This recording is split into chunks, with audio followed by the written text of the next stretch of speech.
Welcome to the 500-mile review for the Kove 450 Rally.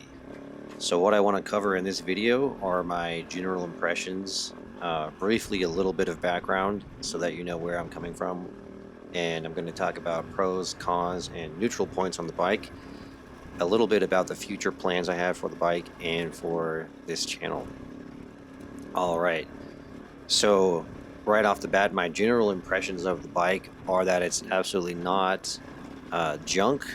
I know that there's a little bit of a love-hate feeling toward this bike due to the fact that it comes from China, and I can safely say that it's not junk. And I did my research before buying the bike, and if I thought that it was of the quality of most of the Chinese bikes that we see, I definitely would not have bought it.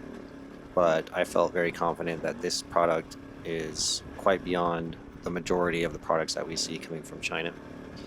And I also want to give a shout out to several people on YouTube that have covered this bike, dirt bike, primarily number one, because he has also shared his ownership experience, and it's been absolutely key in helping me to feel confident about buying this bike.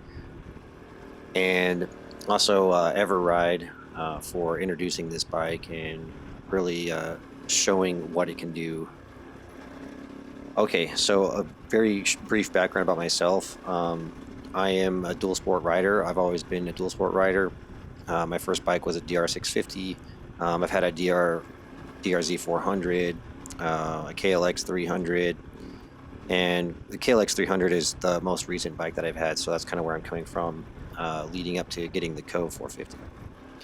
Okay, so let's go on to the pros and cons, and I'm going to start right away with the cons.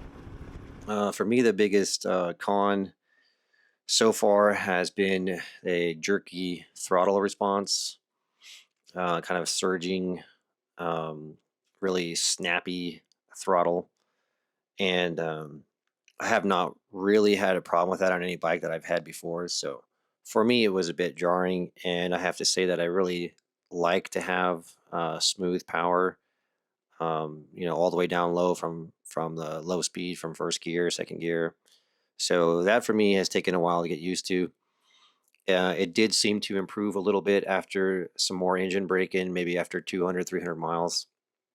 And so I think that that's a problem that can be addressed, and I've already made some steps toward addressing that. And actually, I would say of all the cons that I'm going to talk about, I feel that they can all be addressed. So let's go on to the next one, which is wind buffeting. So with the stock windscreen, it does a great job of pushing the wind off your chest, but it pushes it all up into your visor. So I was getting a lot of whistling and just sort of buzzing and flapping around my ears and in my face. I have actually already added a larger windscreen. I have not tested it yet, but that's going to be something that I'm curious to see. But I think it's a problem that can be fixed. All right, and the last con that I have is in the first 200 miles, the idle was very unstable. It's constantly fluctuating up and down. If this problem had persisted, I would consider it to be pretty major con, but after 200 miles, the problem went away. And so I have not had that problem at all.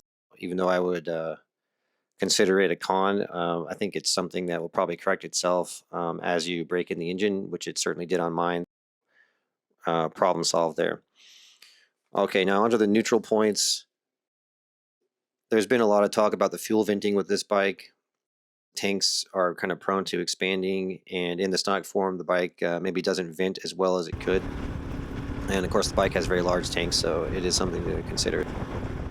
I found a quick fix online from previous owners who talked about how you can cut the rubber gasket in the tank cap. And so that's what I did, and I have not had a single problem. I did that right away the first time I even rode the bike, and I have not had a single problem with fuel, tanks venting, with the tanks expanding or boiling fuel or anything like that. So I would just consider that a neutral, something that you're going to want to look at and find out how you want to address it, but it does not seem to be a con to me because I have not had any problems with it. So the next thing would be that the suspension, according to a lot of people, would be considered to be hard or stiff. And I would say that that's true, largely because the stock suspension, the bike is designed to take hits at high speed because it's made for racing across the desert like the Dakar. So it's not going to offer the most plush suspension, say in like a rock garden type of setting, something like that. And yeah, that is true, but I also think it's something that you can address. I have not even adjusted the stock suspension settings at all, so I think it's something that can be addressed if it's important to you.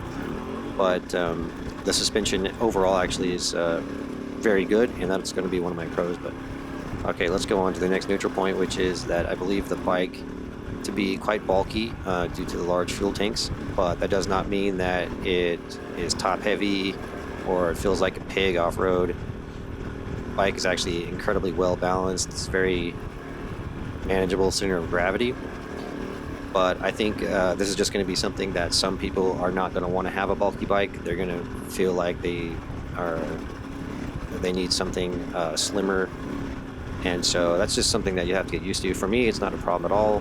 Coming from like a DR650, for example, I mean, this bike does not feel anything bulky as that because it carries its weight so well. All right, so now the last one is the seat height. It's nearly 38 inches, which makes it pretty tall, and that's probably going to be a deal breaker for some people, but there is also a lower seat option. I have the standard seat option. I am 5'11" with a 31-inch inseam, and I'm able to get both toes, kind of between the balls and toes of my feet down on both sides, and so it's not a huge problem for me, but it's just kind of in that range where I would like to be a little more comfortable. As soon as someone like Seat Concepts has a seat option available, I will get a seat from them, probably with a little bit lower seat. But not a big problem, just a small tweak that I will make in the future. Okay, so now let's get on to the pros of the bike. And the first one, the bike is, for the money, the bike is incredibly ready to go out of the box. There's so much that you can do with the bike if you wanted to do some adventure riding or some trails, longer trails, shorter trails, moto camping, exploring, pretty much anything that you want to do, single track, double track. I mean, the bike can pretty much do it all right out of the box. It can even race right out of the box, and there's people who have raced the bike just about in the stock form. So for the money, the bike is incredibly capable right out of the box. So you do not have to spend months and months and months of time modding the bike just to be able to do a simple adventure ride or something like that. And honestly, that's really impressive, and it's something that really sets it apart, I think, from a lot of bikes in the dual sport space.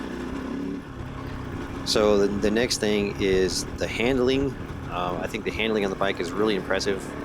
In one of my neutral points, I was talking about how bulky the bike is, but that is really just not a problem at all because the handling is so agile, so responsive. The bike is incredibly easy to turn and to control, and it really gives you a lot of confidence, and just very well balanced, very planted, very stable.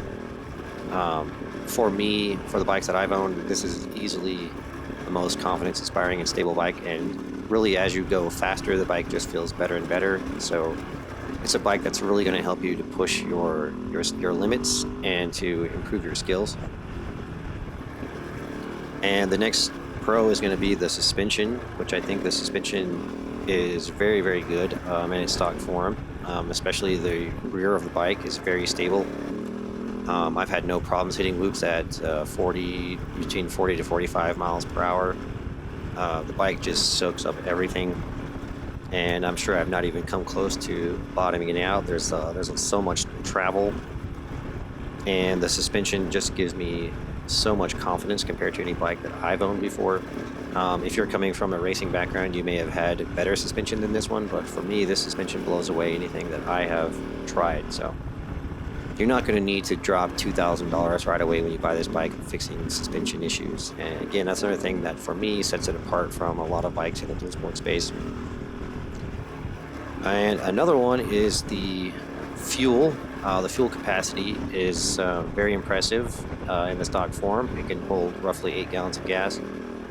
8 gallons You could say it might even be too much, but the fact that it holds plenty of gas for me is a big pro.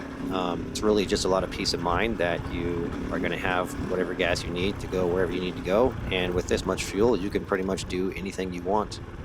And I love that. Yeah, you could probably get by with 5 or 6 gallons of fuel, but basically you can buy it. You don't need to install any kind of fuel tank mods, and the bike is ready to go as far as you want to go. So I love that about the bike. Another pro would be the highway. Compared to any other dual sport bike I've had, the Kove does very well on the highway. Is it going to compete with a dedicated adventure bike, T7, Touareg 660, something like that? Probably not, but it's probably not far off, and it definitely beats any other dual sport that I've had, including the DR650.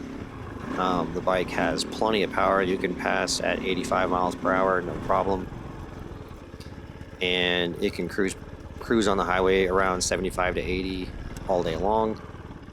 Now you will need to balance out the tires. You'll need to balance out the rim locks. Once I did that, it was smooth sailing from there. And I can say that I would have no problem at all doing 100, 150 miles on the highway for whatever rides I want to do. Over 150 to 200, that's probably where you're going to want to have a seat mod, something like Seat Concept seat, and maybe a taller windscreen. But right out of the box, you could do 100-mile days on the highway, no problem. And this was really the first dual sport I've ever had where I would feel quite comfortable and confident to do that. All right, and the final pro I have, and this is something that I am going to be looking at more in the future, is that this bike is race capable.